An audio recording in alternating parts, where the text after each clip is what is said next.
What's up, Bomb Squad? This is the God Bombs. I have an update on the ongoing Marilyn Manson assault allegations.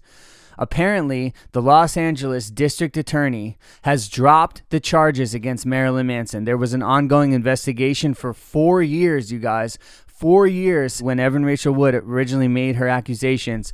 All these people came out of the woodwork. There was a sexual assault charge filed on Marilyn Manson. They seized his hard drives. They seized his laptops. They were looking at this stuff for 4 years. It probably took them 1 month to determine that he was innocent and that there was no evidence of these charges, but they held on to it for 4 years because guess what? Me Too started here in LA, in California. All these actresses in Hollywood started this whole movement. So the district attorney doesn't want to admit that there's no evidence because it goes against the political movement of the time. So George Gaston, the previous district attorney, refused to close this case for 4 whole years, putting Marilyn Manson's career effectively on hold. Manson was basically canceled. He couldn't go on tour. He couldn't do anything. Finally, he decided to fight back with his defamation lawsuit against Evan Rachel Wood. He settled out of court with Esme Bianco. The defamation lawsuit was eventually dropped, and Manson and Evan Rachel Wood have apparently settled out of court as well. So this was the last thing that was really hanging over Manson's head. These charges are now dropped. I'm going to read you the statement from the incoming district attorney. The new district attorney, Nathan Hochman, has said this. We have determined that allegations of domestic violence fall outside of the statute of limitations, and we cannot prove charges of beyond a reasonable doubt. We recognize and applaud the courage and resilience of the women who came forward to make reports and share their experiences, and we thank them for their cooperation and patience with the investigation. Okay, so basically this is just all political speak here. Now that George Gaston lost and now that David Hochman won the election for district attorney, now he wants to close the case. Gaston wouldn't close the case for 4 whole years because he knew it would make him look bad because there's a political pressure to believe all women here in LA County. I'm sorry, but political pressure and these political social justice movements should not go above the law. The investigation clearly concluded that there was no evidence years ago, and yet they put this guy's career on hold for the past 4 years because of something that might or might not have happened. Now, these are actresses, guys. They had money to be made by Me Tooing Marilyn Manson. Evan Rachel Wood rounded them all up. She had them film a documentary where they were getting paid by HBO, and cameras were rolling. So there was pressure on them to say that something happened. That is not appropriate for a real survivors meeting to take place like that while cameras are rolling and people are suddenly remembering repressed memories that they had no memory of for the past 10 years. Guys, this was all a witch hunt from the beginning. Okay, Manson might have been toxic. He might have been somewhat abusive in his relationships. I mean, he was abusing drugs and alcohol for years. Now this guy's 4 years sober. He's happily married.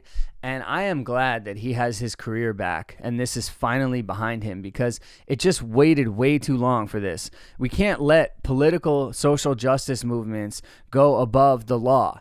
Something's either true or it's not. Someone's life shouldn't have been on hold for 4 years while they were just sitting on this case because it would make them look bad to say that he was innocent. If these women regret the sex that they had, that's one thing. That does not make this assault.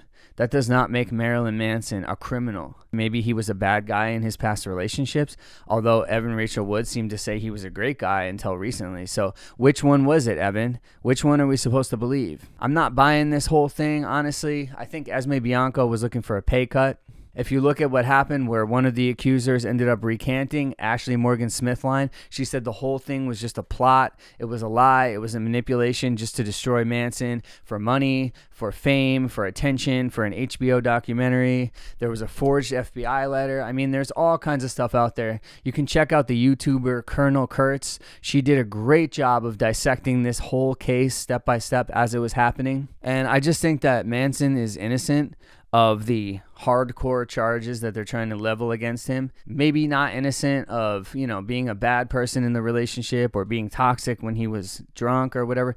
But he's not drunk anymore. He's not toxic anymore. He's happily married. It's time for them to move on and stop trying to get money out of him. It's time for him to move on with his career. And luckily, he is. So Manson has announced his new tour coming up this spring in support of his recent album, One Assassination Under God. Now, I reviewed this album on my channel. I think it's a pretty good album, and I'm really excited for Marilyn Manson's comeback. And I'm excited for One Assassination Under God Part 2. I hope we'll be getting it this year. So we have yet to see. There's been no official news as to when his new album will be dropping, but I'm really excited to hear the new album. I'm wondering if it's going to be heavier than the last one, or if it's going to sound different, or if it's going to be a continuation of the same themes of the last album. It sounds like there was a big batch of songs recorded at one time and it was just split in half.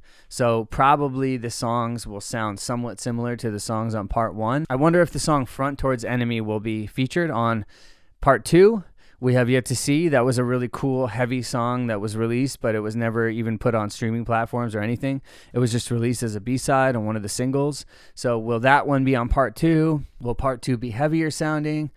What will Part 2 be about? Will it be about the same theme as Part 1? We really have yet to see, but it's an exciting time to be a Marilyn Manson fan because he's coming back, you guys, and these allegations against him are kind of fading away. And I feel like this is kind of a sign of the times between this, the whole Amber Heard thing, the Blake Lively thing that's playing out right now. I think people are getting sick of all the Me Too stuff, guys. It's like this is starting to feel like people just want to see stuff play out in the legal system and not so much on social media these days. It's unfair to these musicians who've had their whole career put on hold because of allegations and because of people who regret what they did in the past. Regret is not equal.